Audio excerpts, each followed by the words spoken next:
सासरची पहिली सकाळ. सकाळ भांड्यांच्या आवाजाने शीतलचे डोळे उघडले. घड्याळात पाहिले तर 8 वाजले होते. तसं शीतल खडबडून जागी झाली. सासूबाईंनी सांगितलं होतं सकाळी लवकर उठायचं आणि स्वयंपाकघरात जाऊन ते स्वच्छ करून मग हलवापुरी करायची आहे. आणि मी तर अजून झोपून राहिले. आता काय होणार? सासूबाई आणि सासरे काय बोलतील? सासूबाईंना राग तर आला नसेल ना?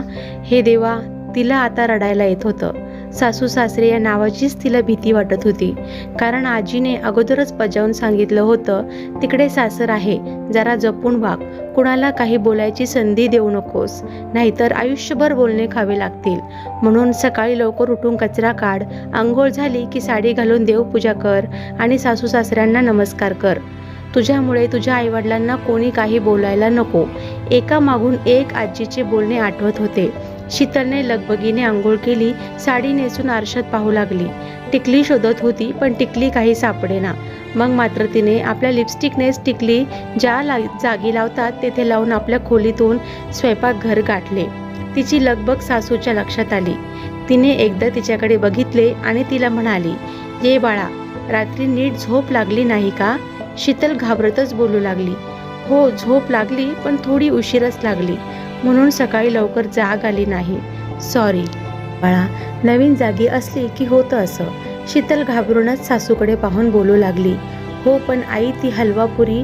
तेव्हा बाजूलाच ठेवलेली हलव्याची कढई सासूने शीतलच्या समोर ठेवली आणि मधासारख्या गोड आवाजात बोलू लागली, बाळा ही घे, हिला हात लावून घे. शीतल मात्र सासूकडे पाहतच उभी होती. तेव्हा सासू बोलू लागली, हलवापुरी बनवण्यासाठी पूर्ण आयुष्य आहे.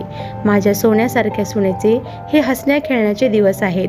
तिच्याकडून मी थोडी स्वयंपाकघरातील कामे करून घेणार आहे. तू फक्त हसऱ्या चेहऱ्याने जे करता येईल ते हळुवारपणे कर. आजसाठी तर एवढं पुरेसं आहे. एवढं ऐकून शीतलच्या डोळ्यात पाणी आलं. ती स्वतःला थांबवू शकली नाही.